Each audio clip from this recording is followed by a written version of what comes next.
Hello students, last class में हमने acid, basis and salt chapter complete कर लिया था और आज से हम लोग शुरू करने जा रहे हैं केमिस्ट्री का ही न्यू चैप्टर स्टार्ट करने जा रहे हैं and this is metal and non metal. Is it okay? मतलब हमको इस चैप्टर में मेटल्स और नॉन मेटल्स के बारे में बहुत कुछ जानना है, तो चलिए जानना शुरू करते हैं। देखिए, मेटल और नॉन मेटल अगर दोनों को ही हम देखें तो they both are the parts of element. ये दोनों ही किसके पार्ट है? एलिमेंट्स के पार्ट्स हैं। तो बहुत ध्यान से सुनना, हम एलिमेंट्स पढ़ रहे हैं। यहाँ पर एलिमेंट्स ही पढ़ने होते हैं आपको केमिस्ट्री में। और बात अगर एलिमेंट्स की करी जाए तो आप एलिमेंट्स के बारे में बहुत कुछ पढ़ रहे हो जूनियर क्लासेस से। फॉर एग्जाम्पल, अगर मैं आपसे एलिमेंट्स के एग्जाम्पल्स पूछूं तो एलिमेंट्स के एग्जाम्पल हैं हाइड्रोजन, है ना, सुना है ना, oxygen, nitrogen, gold, mercury, silver, they all are the examples of elements. ये सब क्या है? एलिमेंट्स हैं। और अगर मैं पूछूं आपसे कि how many elements are in total, कितने एलिमेंट्स है टोटल, तो मुझे पता है कि आप लोगों को इसका जवाब आता है total number of elements are 118 which are known till now. Is it okay? अभी तक हम कितने एलिमेंट्स के बारे में जान चुके हैं? 118 के बारे में। हो सकता है कि आगे और जान जाए, चलती रहती है डिस्कवरी एलिमेंट्स की। तो ओके, तो चलिए, ये जो एलिमेंट्स हमको यहाँ पर पढ़ने हैं 118 एलिमेंट्स, इन एलिमेंट्स को हमने 2 कैटेगरीज में क्लासिफाई किया हुआ है। कितनी कैटेगरीज में क्लासिफाई किया हुआ है?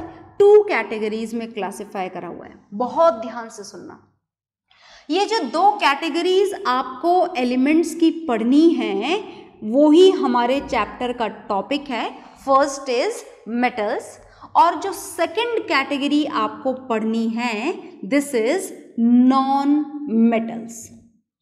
तो मेटल्स और नॉन मेटल्स ये 2 टाइप के एलिमेंट्स होते हैं। मतलब जितने भी एलिमेंट्स हैं हमने उनको इन 2 कैटेगरीज में क्लासिफाई कर दिया है, मेटल्स एंड नॉन मेटल्स की कैटेगरी में। तो देखिए, ये जो मेटल्स और नॉन मेटल्स है, सुनिएगा ध्यान से कि आखिर इसमें क्या खास बात होती है। मेटल और नॉन मेटल में क्या क्या बातें हैं, क्या क्या डिफरेंसेस हैं, क्या क्या सिमिलैरिटीज़ हैं, और उन सबसे पहले एक इमेज हमारे दिमाग में इनकी बन जाए मेटल और नॉन मेटल की। उसके लिए हम यहाँ पर कुछ एग्जाम्पल्स लिख लेते हैं। मेटल के एग्जाम्पल देखिएगा ध्यान से। मेटल के एग्जाम्पल मैं लिखने जा रही हूँ। जैसे एग्जाम्पल सिल्वर मैंने सबसे पहले लिखा। कुछ कारण है सिल्वर को सबसे पहले लिखने का, कारण आपको पढ़ते पढ़ते समझ में आ जाएगा।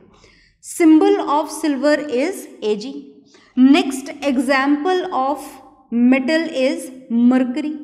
मरकरी का सिंबल पता है क्या आप लोगों को? दिस इज Hg, है ना, ये लैटिन नेम के सिंबल है इसके, मरकरी का भी, सिल्वर का भी। अच्छा, सोडियम जानते हैं आप? बिल्कुल जानते हैं। सोडियम तो हम सबसे पहले लिखते हैं एग्जाम्पल में and the sodium symbol is Na।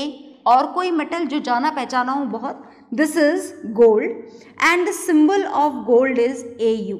अब देखो, बात ऐसी है कि सारे मेटल्स तो यहाँ लिखे जा सकते नहीं हैं क्योंकि बहुत सारे मेटल्स होते हैं, है ना। नॉन मेटल्स कौन से होते हैं? चलिए, तो मैं नॉन मेटल्स भी लिख देती हूँ आपके लिए। फर्स्ट एग्जाम्पल हम नॉन मेटल्स का यहाँ देने जा रहे हैं carbon. This is a very important non metal. आप यूँ मान लीजिए कि आप सुबह से लेकर शाम तक खाने पीने के जितने भी प्रोडक्ट काम में लेते हैं, कपड़े पहनने के, बॉडी जो सोप होता है, शैम्पू होता है, टॉवल होता है, इवन आपकी जितनी भी क्लोथ की वैरायटी है, पॉलीथीन हो गया, पॉली बैग हो गया, they all are the carbon compound. आपके जितने फ्यूल्स हैं, fossil fuels, they all are the carbon compounds. Is it okay? तो ये जो कार्बन है ये बड़ा ही इम्पॉर्टेंट एलिमेंट है, बहुत इंपॉर्टेंट नॉन मेटल है ये। कार्बन के अलावा जो नॉन मेटल आपको याद होने चाहिए, अब देखो याद तो सारे ही होने चाहिए पर सारे तो मैं नहीं लिखूंगी यहाँ पर, क्योंकि 118 एलिमेंट में से जो 22 एलिमेंट्स हैं they are involve in the category of non metals. Okay, तो कार्बन लिखा मैंने, सल्फर लिखा, और पहचानते हैं आप और non metal, another is nitrogen. Nitrogen को ऐसे नहीं लिखते N, नाइट्रोजन को ऐसे लिखते हैं N2, नाइट्रोजन गैस है ना। और देखिए, और हम लिखने जा रहे हैं ऑक्सीजन, ये भी आपका जाना पहचाना है, तो ऑक्सीजन इज O2। अच्छा, एक और लिखूंगी, कुछ कारण है, this is bromine and the symbol of bromine is Br। Symbol इसका Br होता है। ओके, तो मैंने सिंबल यहाँ पर लिख दिया है। तो ऐसी बात है कि ये जो एलिमेंट्स कुछ लिखे गए हैं आपके सामने, they are the metals and they are the non metals. अब आखिर हमने ऐसा किया क्यों? आखिर क्यों हमने एलिमेंट्स को इन 2 कैटेगरीज में क्लासिफाई कर दिया, जिनमें से एक को आप मेटल्स बोल रहे हैं और दूसरी कैटेगरी को आप नॉन मेटल्स बोल रहे हैं? तो कारण जानेंगे, पर आप पहले ये नोट डाउन कर लीजिए ताकि हम बोर्ड पे इसको रफ कर सकें, हमें स्पेस मिल सके। Is it okay?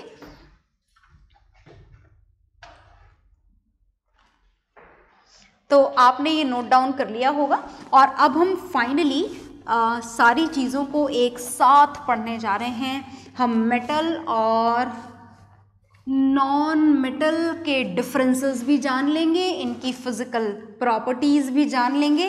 तो we are going to learn each and everything simultaneously. तो फाइनली हम मेटल और नॉन मेटल की फिजिकल प्रॉपर्टीज़ स्टार्ट करने जा रहे हैं। क्या स्टार्ट करने जा रहे हैं हम? Physical properties. तो हमारा टॉपिक है फिजिकल, बहुत ध्यान से देखना, हम क्या पढ़ रहे हैं? हम मेटल एंड नॉन मेटल की फिजिकल प्रॉपर्टीज पढ़ने जा रहे हैं। किसकी physical properties? Physical properties of metals and non metals. Is it okay? अच्छा देखो, 2 तरीके की प्रॉपर्टीज होती हैं, एक तो होती हैं फिजिकल प्रॉपर्टीज और एक होती हैं केमिकल प्रॉपर्टीज। तो हम फिलहाल कौन सी प्रॉपर्टी पढ़ने जा रहे हैं? Physical properties. फिजिकल प्रॉपर्टीज का मतलब समझते हो? Colour, taste, temperature, melting point, boiling point. Is it okay? दिखने में कैसा है, चमकदार है या नहीं है, आवाज़ करता है या नहीं करता है, इन सारी प्रॉपर्टीज़ को बोला जाता है फिजिकल प्रॉपर्टीज़। अच्छा, ऑक्सीजन से रिएक्शन करेंगे तो क्या बनेगा? एसिड डालेंगे तो क्या बनेगा? बेस डालेंगे तो क्या बनेगा? Is it okay? They are the chemical properties. तो हम फिलहाल क्या पढ़ने जा रहे हैं? हम फिलहाल पढ़ने जा रहे हैं फिजिकल प्रॉपर्टीज, और दोनों की एक साथ पढ़ेंगे। तो देखिएगा, मैं यहाँ पर बीच में लाइन खींच देती हूँ और बिल्कुल ध्यान से सुनिएगा, क्योंकि 1 नंबर के ढेरों क्वेश्चन बनते हैं इस टॉपिक में से, फिजिकल प्रॉपर्टीज में से। तो हम क्या पढ़ने जा रहे हैं? हम पढ़ने जा रहे हैं, मैं मेटल थोड़ा इधर लिखती हूँ क्योंकि हम साथ में कुछ एग्जाम्पल्स भी लिखेंगे। तो हम मेटल्स के कुछ एग्जाम्पल यहाँ लिख देते हैं ताकि आपके दिमाग में याद रहे कि हाँ भाई ये मेटल होते हैं। Sodium metal, aluminium metal, copper metal, Hg भूले तो नहीं हो ना, mercury, that is also a metal. और हम जो दूसरी कैटेगरी पढ़ने जा रहे हैं एलिमेंट्स की, दिस इज नॉन मेटल्स। बहुत ध्यान से सुनना। और ये जो नॉन मेटल्स है, इसके भी चलिए कुछ एग्जाम्पल तो हम लिख ही देते हैं। This is oxygen gas, nitrogen gas, carbon, sulphur etcetera. पर याद रखिएगा, the number of non metals are comparatively less than metals. Metals बहुत सारे होते हैं, नॉन मेटल्स इतने से ही होते हैं, बस इतने से नहीं, 22 होते हैं टोटल। नॉन मेटल्स कितने होते हैं? 22 total non metals are present. Is it okay? तो चलिए आगे चलते हैं और सबसे पहले एक बेसिक कारण जानते हैं कि आखिर हमने ऐसा किया क्यों। क्या किया हमने एलिमेंट्स को 2 कैटेगरी में डिवाइड कर डाला, first is metal and second is non metal. तो आखिर हमने ऐसा किया क्यों? सुनिएगा ध्यान से। देखिए, बात ऐसी है कि ये जो मेटल्स होते हैं ना, इनके पास में एक स्पेशल कैरेक्टर होता है, और वो जो कैरेक्टर है, फर्स्ट जो कैरेक्टर है जिसके हिसाब से क्लासिफिकेशन किया गया है, this is the metals are electropositive in nature. बहुत ध्यान से सुनना, यही है सबसे इंपॉर्टेंट कैरेक्टर, फर्स्ट वन। जितने भी मेटल्स होते हैं they are electropositive in nature. अब हमें इलेक्ट्रोपॉजिटिव वर्ड का मतलब कोई समझाए तो चलिए समझते हैं इलेक्ट्रोपॉजिटिव वर्ड का मतलब, है ना। इलेक्ट्रोपॉजिटिव वर्ड का मतलब आपको पता है क्या होता है? इलेक्ट्रोपॉजिटिव वर्ड का मतलब होता है when an element donates electron and changes into positive ion, then this character, this phenomena, this process is known as electropositive behavior। आ गई बात समझ में? तो इलेक्ट्रोपॉजिटिव वर्ड का मतलब क्लियर हो गया? Is it okay? क्या है इलेक्ट्रोपॉजिटिव वर्ड का मतलब? If element loses its electron and changes into positive ion, then this behavior of the metals of any element is known as electropositive behaviour. क्या बोला जाता है इसे? इसे बोला जाता है इलेक्ट्रोपॉजिटिव बिहेवियर। तो चलिए जानते हैं कि आखिर ये इलेक्ट्रोपॉजिटिव बिहेवियर क्यों शो करते हैं, है ना। कारण आप जान चुके हो वैसे फर्स्ट चैप्टर में, पर पुरानी बात हो गई, हम रिवाइज करेंगे इसको, है ना। देखिएगा ध्यान से। तो वो स्टार्ट विद द सोडियम से शुरू कर लेते हैं। चलिए सोडियम से शुरू करते हैं क्योंकि सोडियम बड़ा कॉमन एलिमेंट है। आप केमिस्ट्री लेबोरेटरी में जाते ही सबसे पहले जो एलिमेंट काम में लेते हो this is sodium. Is it okay? तो इसलिए बहुत ध्यान से सुनना। ये जो सोडियम एलिमेंट है इसका कॉन्फ़िगरेशन मैं बताने वाली नहीं हूँ आपको, आई होप आपको याद होगा। दिस इज 281, पता है ना ये कैसे लिखा जाता है कॉन्फ़िगरेशन 281। अब देखो इसके आउटर मोस्ट शेल में कितने इलेक्ट्रॉन हैं? 1। स्टेबल है? नो। ऑक्टेट कंप्लीट है? नो। क्या करेगा? डोनेट कर देगा। कितने इलेक्ट्रॉन डोनेट करेगा? 1 इलेक्ट्रॉन डोनेट करेगा। और किसमें चेंज हो जाएगा? सोडियम पॉजिटिव आयन में। मतलब सोडियम एटम किसमें चेंज हो चुका है? सोडियम एटम सोडियम आयन में चेंज हो चुका है। आ गई बात समझ में? तो देखिए इस एलिमेंट ने इलेक्ट्रॉन डोनेट करा और पॉजिटिव आयन में कन्वर्ट हो गया। मतलब शो कर रहा है ना ये बिहेवियर। कौन सा बिहेवियर? Electropositive behaviour. आ गई बात समझ में? मतलब ये मेटल है? बिल्कुल ये मेटल है, डेफिनेटली ये मेटल है। आगे चलिए, आगे देखिएगा। Now we are going to write down one more example. This is aluminium. पहचानते हो ना एल्यूमिनियम को? कौन से नंबर का एलिमेंट है ये? This is 13th element and configuration is 283. Is it stable? No, because its octet is incompleted. How many electrons are there in the outermost shell? This is 3 only. How many it should be for its stability? कितने होने चाहिए? 8. तो ये इन 3 electrons को क्या कर देगा? Donate कर देगा। और किस में कन्वर्ट हो जाएगा? ये कन्वर्ट हो जाएगा एल्यूमिनियम 3 पॉजिटिव आयन में। 3 डोनेट करे हैं ना, इसलिए 3 पॉजिटिव आयन। मतलब एल्यूमिनियम का एटम भी किस में कन्वर्ट हो गया? एल्यूमिनियम आयन में कन्वर्ट हो गया। आई बात समझ में? तो ये है मेटल का सबसे इंपॉर्टेंट बिहेवियर। और क्या बोला जाता है इस बिहेवियर को? इस बिहेवियर को बोला जाता है इलेक्ट्रोपॉजिटिव बिहेवियर। याद रहेगा ना electropositive behaviour, the behaviour according to which elements donates its electron to form their positive ions. Is it okay? So this is the very special character of the metals और बहुत अच्छे से याद रखना because we will use this character again in the next chapter of chemistry. So keep it properly in your minds. Okay? तो चलिए अब हम आ जाते हैं नॉन मेटल्स पर। और आप समझ गए होंगे कि if metals are electropositive in behavior, then which type of behavior is going to be shown by the non-metals? आपने जज कर लिया क्या?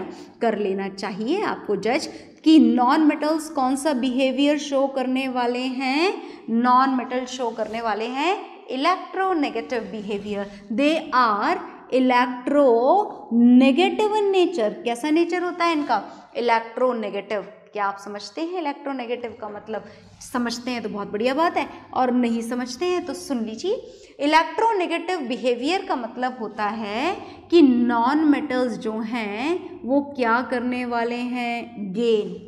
क्या गेन करने वाले हैं? इलेक्ट्रॉन्स। और अगर कोई सा भी एटम, कोई सा भी मटेरियल, कोई सा भी सब्सटेंस, कोई सा भी ऑब्जेक्ट अगर इलेक्ट्रॉन गेन करता है तो उसके ऊपर कौन सा चार्ज आता है? नेगेटिव।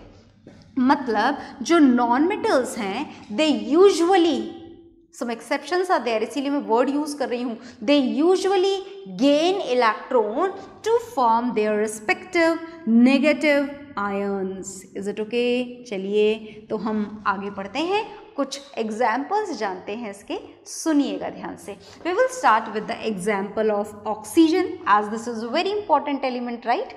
तो क्या आप ऑक्सीजन को जानते हैं कि ये कौन से नंबर का एलिमेंट है? अगर आपने अभी तक वो टेबल याद नहीं करी है ना 1 to 20 वाली, तो आप उसे याद ज़रूर करिएगा। मैंने आपको तब भी बोला था कि वो हर चैप्टर में काम आएगी, और देखिए काम आ रही है, तो आप उसे ज़रूर रिवाइज कर लीजिएगा। ओके, तो oxygen is the 8th element and its configuration is 2,6 and you can see that its octet is incomplete. It has 6 electrons in its outermost shell. So to complete its octet it has to gain 2 electrons more, है ना? Octet complete करने के लिए ये कितने electrons gain करेगा? 2 electron. और अगर कोई इलेक्ट्रॉन गेन करता है तो कौन सा चार्ज आता है? नेगेटिव। 1 इलेक्ट्रॉन गेन करेगा तो 1 नेगेटिव, 2 गेन करेगा तो 2 नेगेटिव, मतलब इसके ऊपर कौन सा चार्ज आने वाला है? 2 नेगेटिव। तो देख लीजिए जो ऑक्सीजन एटम था वो किस में कन्वर्ट हो चुका है? ऑक्साइड आयन में, विद द कॉन्फिगरेशन ऑफ 2,8। अच्छा, मैंने कॉन्फिगरेशन यहाँ नहीं लिखे थे, आप चाहें तो यहाँ भी लिख लें। सोडियम का कॉन्फिगरेशन क्या हो जाएगा? 2,8, है ना, 1 इलेक्ट्रॉन डोनेट करने के बाद। एल्यूमिनियम 3 डोनेट करे हैं, मतलब एल्यूमिनियम का कॉन्फिगरेशन भी क्या हो जाएगा? 2,8, बिल्कुल सेम, है ना?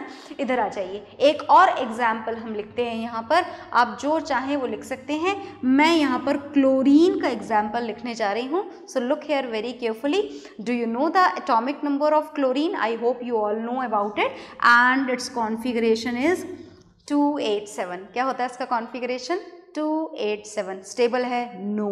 How many electrons are there in the outermost shell? 7। How many it should be? कितने होने चाहिए? 8 होने चाहिए। और 8 इलेक्ट्रॉन्स के लिए ये 1 इलेक्ट्रॉन को क्या कर लेगा? गेन कर लेगा। और अगर कोई एलिमेंट 1 इलेक्ट्रॉन गेन करता है तो किस में कन्वर्ट होता है? तो ये कन्वर्ट होता है इसमें। समझ गए ना? नाम याद है ना आपको इसका? इसका नाम क्लोराइड आयन होता है। क्या नाम होता है इसका? Chloride ion. And are you able to write down its configuration? I hope you all are able to write it. 288 electron कहाँ पर ऐड हो गया? In the outermost shell. So this is the basic criteria of classification of element into 2 categories. That elements are divided into 2 categories. First is metal and second is non-metal. So you have to keep it in mind that metal shows electropositive behavior and non-metal shows electronegative behavior. So this is the first point about metals and non-metals. You note it down, then we will learn something more about the metals and non-metals. Okay? हाँ जी, तो आपने note down कर लिया होगा, और note down करने के बाद में हम बहुत इम्पॉर्टेंट, सब कुछ ही इम्पॉर्टेंट होता है देखो, और इम्पॉर्टेंस हर टॉपिक की बहुत ज़्यादा बढ़ जाती है जब आपके एग्ज़ाम्स में MCQs आने लग जाते हैं, और MCQs तो आते ही हैं आपके एग्ज़ाम में।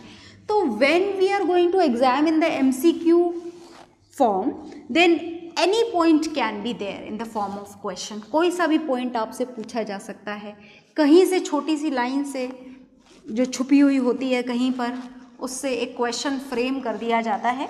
सो each and everything has to be learned very properly with the concepts, है ना। चलिए, तो हम मेटल्स एंड नॉन मेटल्स पढ़ने जा रहे हैं, थोड़ा सा और जानने जा रहे हैं। First characteristic is done, and the second characteristic, the second type of physical property of the metal and non metal is about their physical state. अब हम क्या पढ़ने जा रहे हैं? हम पढ़ने जा रहे हैं physical state. Physical states are same, 3 physical states are there. Solid, liquid and gas, तो हमें उन्हीं के बारे में जानना है कि आखिर मेटल्स की फिजिकल स्टेट क्या होती है, सॉलिड होती है या लिक्विड होती है या गैस होती है। So examples are there in front of you, you just think it of. तब तक मैं इधर भी लिख लेती हूँ कि आखिर नॉन मेटल्स की फिजिकल स्टेट कौन सी होती है। Is it okay? तो चलिए हम दोनों की फिजिकल स्टेट के बारे में जानेंगे, मेटल्स की भी और नॉन मेटल्स की भी। तो when we are going to talk about the metals, then all the metals are solid. सारे मेटल्स सॉलिड होते हैं। चलो याद करो अपने दिमाग में कौन कौन से मेटल याद हैं आपको। अच्छा, गोल्ड पता है ना आपको कौन सी स्टेट में प्रेजेंट होता है? सॉलिड स्टेट में। सिंबल क्या होता है गोल्ड का? मैं सिंबल बार बार लिख रही हूँ ताकि आपको सिंबल याद हो जाए इसलिए। और कौन सा मेटल आपको याद है? सिल्वर भी याद होगा, देखा जाना पहचाना मेटल है सिल्वर, है ना? This is also solid. अच्छा, और क्या याद है आपको? आयरन भी याद होगा, सिंबल याद है ना आयरन का? दिस इज Fe, सॉलिड होता है ना? बिल्कुल सॉलिड होता है। अच्छा, सोडियम आपने देखा तो नहीं होगा और शायद देखा हो, is it okay? Chemistry laboratory में शायद आपने देखा हो। सोडियम इस symbol is Na and this is also solid. तो ये तो मैंने आपके सामने सिर्फ 4 नाम लिखे हैं, बाकी जितने भी मेटल होते हैं सारे मेटल कौन सी स्टेट में प्रेजेंट होते हैं? सॉलिड। पर आपसे कभी कोई नहीं पूछता what is the physical state of metal. आपसे ये जरूर पूछा जाता है that name a metal which is present in the liquid state. Exceptions हमारी केमिस्ट्री में बहुत होते हैं और एक्सेप्शन इंपॉर्टेंट भी होते हैं। Is it okay? तो एक्सेप्शन आपको याद है, मुझे पता है कि ये वाला एक्सेप्शन आपको याद है। This is mercury which is a metal and present in the liquid state. कौन सी स्टेट में प्रेजेंट होता है ये इकलौता मेटल है। This is the single metal which is present in the liquid state. Okay, तो चलिए नॉन मेटल्स जाने, नॉन मेटल्स की भी फिजिकल स्टेट जानते हैं। अच्छा, नॉन मेटल्स में बड़ी वैरायटी है। Non metals are present in the solid state as well as a single non-metal is there which is present in the liquid state and many non-metals are there which are present in the gaseous state। तो तीनों state में present होते हैं ये non metals, है ना? तो examples लिख लेते हैं इनके। सॉलिड नॉन मेटल्स बड़े रेयर होते हैं, ओके, पर होते तो हैं, तो नाम सुनिएगा। सॉलिड नॉन मेटल में आता है carbon, this is a very important element. Next is sulphur. इस सल्फर का कलर याद रखिएगा, बहुत पूछा जाता है एग्जाम्स में। This is yellow sulphur. कौन से कलर का होता है सल्फर? येलो पाउडर्ड फॉर्म में प्रेजेंट होता है ये sulphur. And one more very important example, this is phosphorus.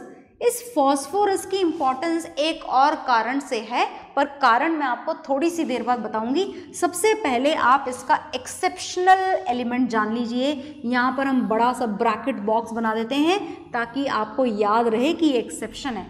There is only one non-metal, this is bromine, which is present in the liquid state। ये अकेला ही है जो कौन सी स्टेट में प्रेजेंट होता है? लिक्विड। ऐसे कुछ और मेटल हैं जो सॉलिड स्टेट में हैं, कुछ हैं जो मैं गैशियस स्टेट में लिखने जा रही हूँ, पर लिक्विड नॉन मेटल का सिर्फ ये एक ही एग्जाम्पल है, तो ये एक्सेप्शन हो गया। मतलब आपको ज़्यादा अच्छे से याद रखना है ना? तो चलिए गैशियस के भी एग्जाम्पल लिख लेते हैं। गैशियस के एग्जाम्पल बहुत सारे हैं। गैशियस के एग्जाम्पल हैं हाइड्रोजन गैस। अच्छा, do you know when we are going to write down this hydrogen gas, then don't write the symbol H, as it is always available in the form of its molecule which is H2। Okay, तो आगे देखिएगा। Next gas is oxygen gas, and do you know the formula of oxygen gas? You should know, this is O2 as we breathe in continuously regularly। अच्छा, और कोई example याद है आपको gaseous state का? बहुत सारे एग्जाम्पल हैं जी, तो कुछ ही लिखेंगे हम यहाँ पर। Nitrogen gas. अच्छा, नाइट्रोजन लिख रहे हो तो N भी लिख सकते हो, but when we are going to write down this nitrogen gas, then it should be written in the form of N2। Is it okay? और कोई एग्जाम्पल? एक और लिख देते हैं, चलिए। This is chlorine gas, and this chlorine gas is Cl2।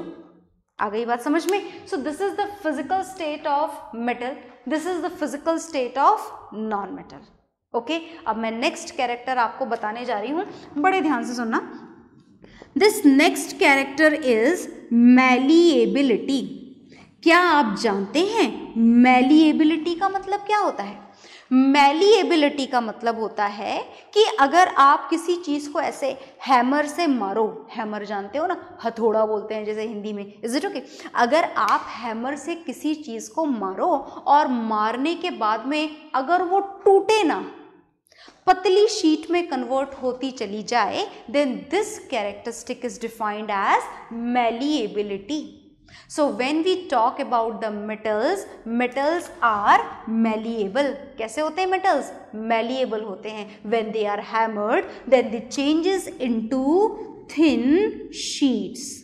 Is it okay? आप जानते ही हैं, जैसे आपने, अच्छा इसका सबसे बढ़िया एग्जाम्पल जो बहुत कॉमनली आपने देखा हुआ है, दिस इज एल्यूमिनियम फॉइल. देखा है ना आपने, एल्यूमिनियम फॉइल यूज़ भी करते हैं आप लोग फूड को पैक करने के लिए. तो that is a sheet of aluminium. तो इतनी पतली शीट आपने एल्यूमिनियम की कैसे बना ली और किस कारण से बना ली?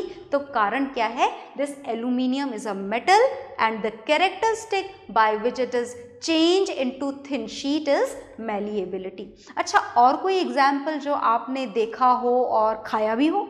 खाया है आपने कुछ? बिल्कुल खाया है. This is silver foil. Do you no it is used for the decoration of sweets.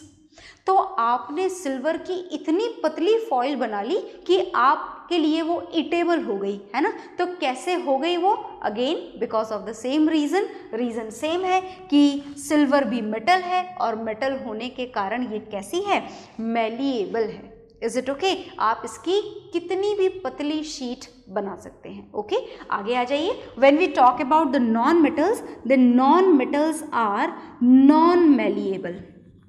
Non malleable का मतलब समझ गए ना? They can not be change into thin sheet. आप इनकी थिन शीट नहीं बना सकते हैं किसी भी तरीके से. Is it okay? तो फिर अगर ये नॉन मैलिएबल हैं तो कोई और कैरेक्टर इसमें प्रेजेंट होगा? बिल्कुल प्रेजेंट है, पर हम उसको बाद में देखेंगे. पहले आप इन दोनों को नोट डाउन कर लीजिए. ओके,